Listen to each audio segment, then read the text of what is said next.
What is shaken, Internet? This is Salts bringing you a basic how to tank for dummies guide.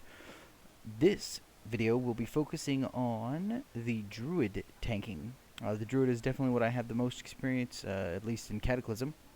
Let's see, so we're going to go ahead and start off here, and I'm going to start with the basics.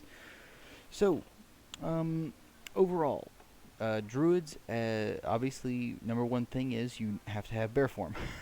I think you get it at level 15. Good luck with that. So you have to be in bear form, obviously. First thing I'm going to cover is gear. The gear that you want as a tanking druid is well, there's really not much.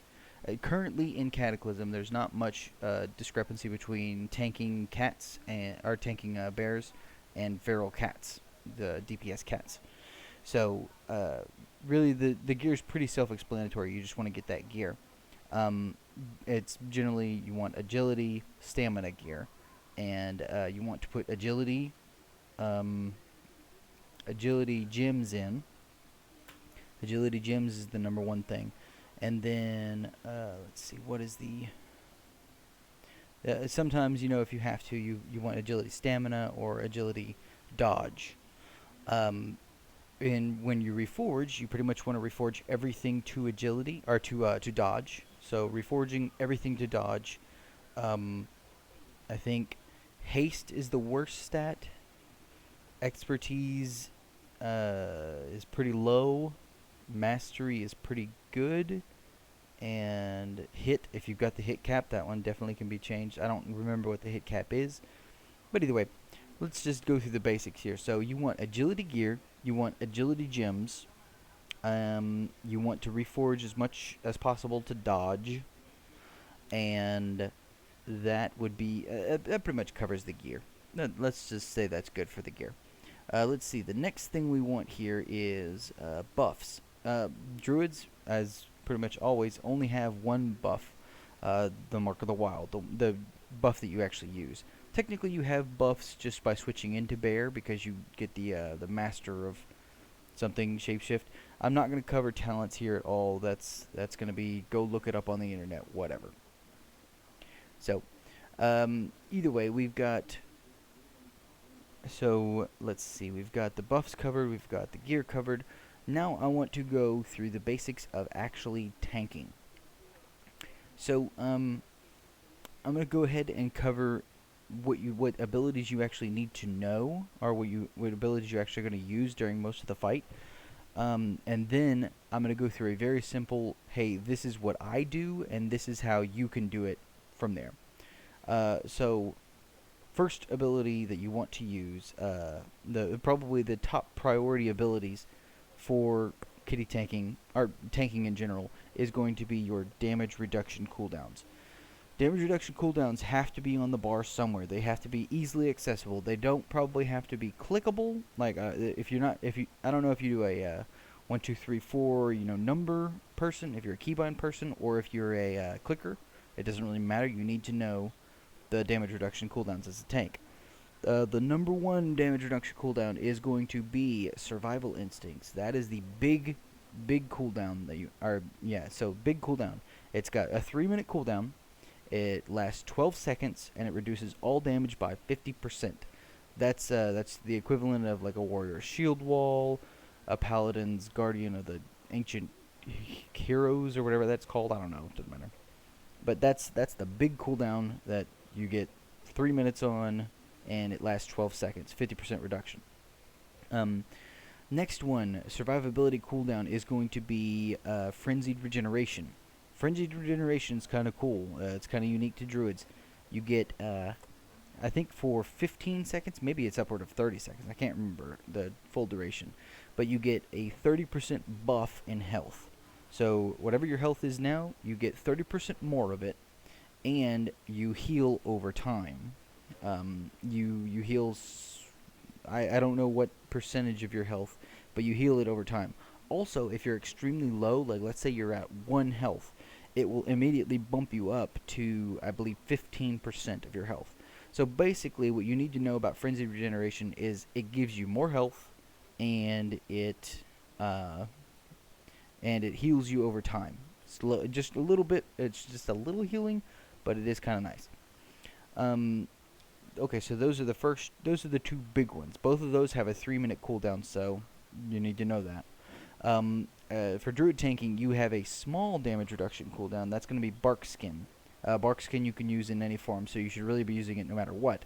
But just, for completeness sake, as a tanking Druid, you want to have Bark Skin readily available.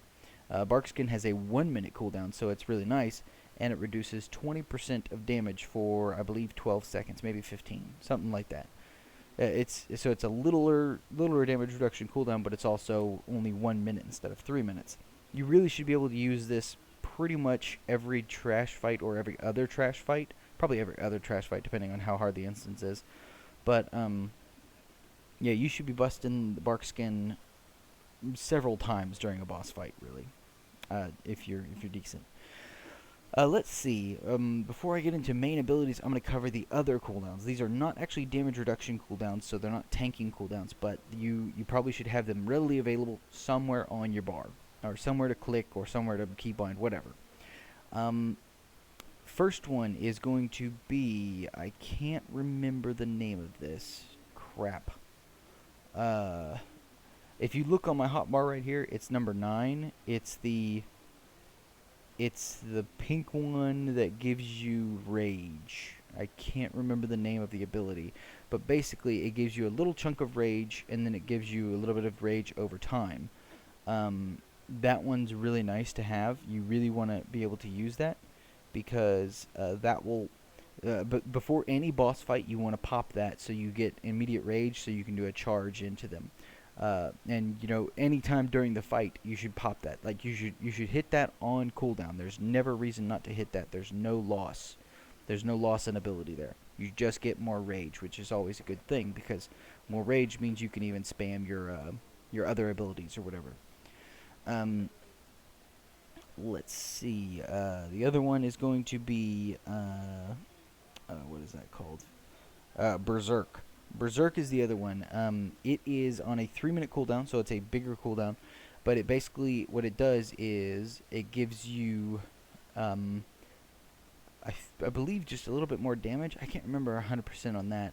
But basically, it turns your Mangle, which is one of your main abilities, into a 0-second cooldown. So it means you literally can just spam it over and over and over and over and over again.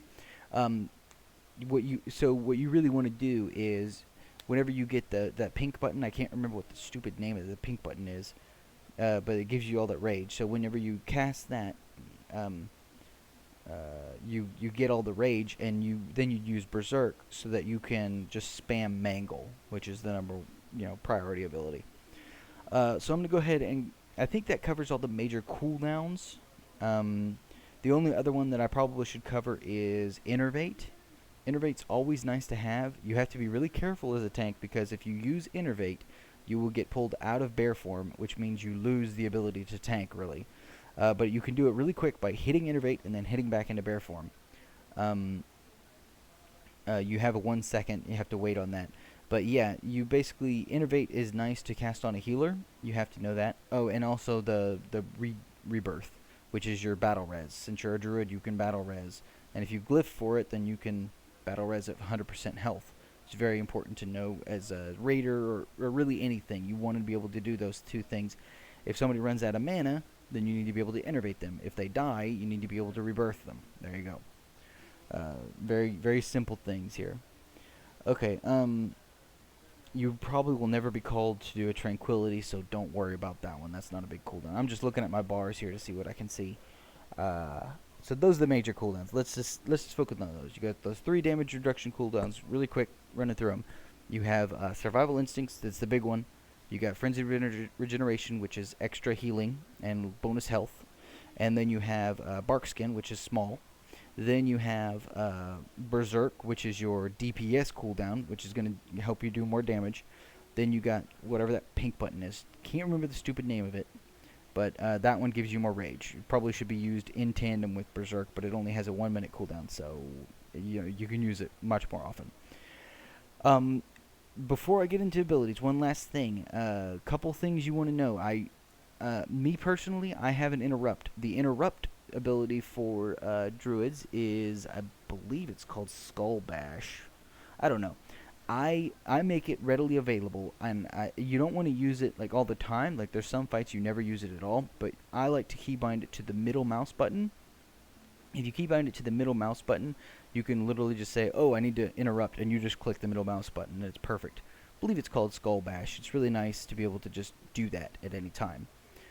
And that's the only interrupt, and it's on a 10-second cooldown, so it's really small. It's like smaller than mages and other things, so you can definitely use that to your advantage very well and very effectively if you know how to do it. But let's get into the real core tanking abilities. So as a druid tank, what you want to do is you want to hold threat first, and second of all, you want to dodge everything as much as possible and deal as much damage as possible. It's actually very simple as a druid tank because really you just want to hit stuff.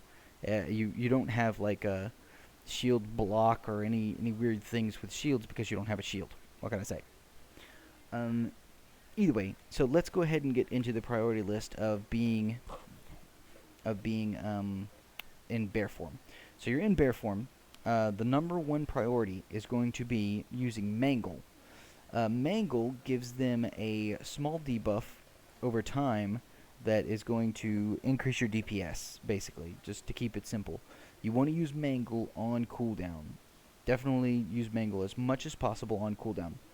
The other one you want to use is Thrash. Thrash is actually an AoE. It hurts everything in proximity to you. I think within 5 or 10 yards. It does a pretty decent amount of damage, but you even want to use this on a single target because it does really good. It does really good damage over time. It does a DOT or damage over time effect on the person, even on the individual target, will actually be really good DPS for you. So number one, Mangle and Thrash. Those you use on cooldown if you can. If you have the rage, you want to use those on cooldown. Let's see. Priority 2. Priority 2 is actually hopefully only once per fight, maybe twice. It's Fairy Fire. Fairy Fire is what you use, and it's a little ranged ability that you have that does small amount of damage. Well, decent amount of damage, I guess. Whatever. Does a little bit of damage, and it drops 3 stacks if you have the right talents. Please look up the talents. I'm not going to go through them here, but it does 3 stacks of an armor debuff on the people. So you want to make sure that that stack is up, but it lasts for 5 minutes every time you do it. So you really should only do Fairy Fire once, and then you shouldn't bother with it again for the rest of the fight. So number 1 priority is Mangle and Thrash. Number 2 priority is make sure the Fairy Fire is up. Number 3 priority is actually, I would say, I guess I'm going to go ahead and say Demoralizing Roar. Demoralizing Roar is a small AoE that actually does no damage, but what it does is reduces the attack power of nearby people. I believe it's attack power. It does something that stops them from hurting you as much. There you go. So that's number 3 priority. Number 4 priority is where you Lacerate. Lacerate is your small DOT, so you're going to be doing a small damage over time ability. Every time you Lacerate, you get 1 stack. Then you want to do a 2nd stack, and then a 3rd stack. And once it's at 3rd stacks, then you use the Pulverize ability. Basically, you Lacerate up to 3 stacks, and then you Pulverize to get rid of those 3 stacks and get rid of it. This one's really not as important. I mean, there are many fights where you can watch my videos and I'm literally just lacerating and I never pulverize. I just don't think about it because there's always something else to do instead of pulverize, you know? So that's really, and really that's the core abilities. Those 5 abilities are really what matters. The Mangle, Thrash, Lacerate, Pulverize, and Demoralizing Roar are the 5 major abilities that you will use over and over and over again. The other one is Maul. Maul is slightly different and kind of unique. It is a rage dump. which means if you have too much rage, if you have a lot of rage, you should be using Maul just for extra DPS to drop off excess rage. The Maul you only want to use if you have excess rage, because what's cool about it is it's off the global cooldown, which means if you cast Mangle, you have 1 second where you can't cast anything else at all. Like, all the other cooldowns do the little swirly thing, and you can't click on them. However, Maul is not on the global cooldown, so I can use Mangle once every second, but I can use Maul immediately right after. Like, within that 1 second where it's doing the swirly thing, I can click on Maul and do an extra attack. So that's pretty cool. Obviously, the last one is going to be Taunt. You need to have Growl, which is a taunt, which is your 8-second taunt. It's on an 8-second cooldown, and you need to use that in case of emergencies. But that pretty much covers everything. The only other thing I did miss was the Initiator, and that would be Feral Charge. Feral Charge is a good ranged ability. You have to be further away than 15 yards and less than 40 yards. So between 15 yards and 40 yards away from your target, you will be able to Feral Charge, which basically charges at them. It roots them in place. It doesn't work on bosses, but it will charge you at them, and then you can immediately start doing damage.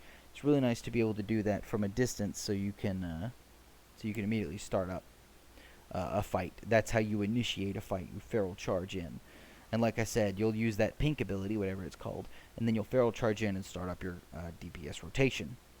One other thing is, for AoE fights, anytime you need to AoE, you also have Swipe. Swipe is on 3-second cooldown, so if you have some AoE fights and got a lot of things to kill, basically you use Swipe, and then you use Thrash, and then you use Swipe, and then you wait 3 seconds, or do something within that 3 seconds, maybe Demoralizing Roar, and then Swipe, and then Thrash, and then Swipe, and then Demoralizing Roar, and then Swipe, and then Thrash, and that's literally just a four move combo, just over and over and over again. So that covers the basic idea of Druid tanking. Now I'm going to go through the Dummies section. I probably should do this at the beginning of the video, but I'm going to go ahead and do the Dummies section. This is what you do, Dummies. Mangle goes on 1. Demoralizing Roar goes on 2. Pulverize goes on 3. Lacerate goes on 3. Pulverize goes on 4. So those are your 4 abilities.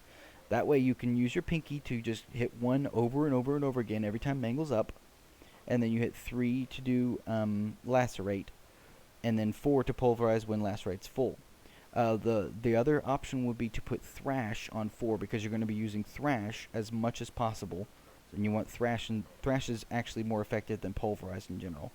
But this is kind of what I do. So, going through it again: Mangle on 1, Demoralizing Roar on 2, Lacerate on 3, Pulverize on 4, then I put Thrash on 5, Swipe on 6, Maul on 7. Now that covers everything I'm going to be even possibly remotely doing with my fingers. So that's going to be the 1 through 6 or 7 keys. That's all I use with my left hand. Then you need to set up somewhere on the screen where it's easy to click the rest of your stuff, aka Growl. You need your Taunt readily available. You need all your cooldowns, which the first one is going to be the pink button, whatever that's called. Then you need Fairy Fire. Then you need Berserk. Then you need Barkskin. Then you need Survival Instincts. Then you need Frenzied Regeneration. Those are all things that you need relatively close. You need all of those readily available, and you're just going to have to learn how to use which cooldowns when. I'd like to thank everybody in this group. This is a completely random group that I joined, and they're being stupid, but they're all going to say hi to YouTube now.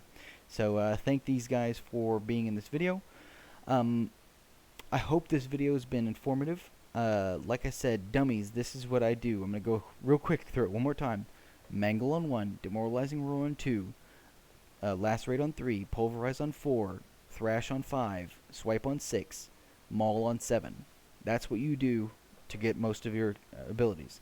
Basically, you're just going to click 1 3 5 3 1 3 5 3 1 3 5 3.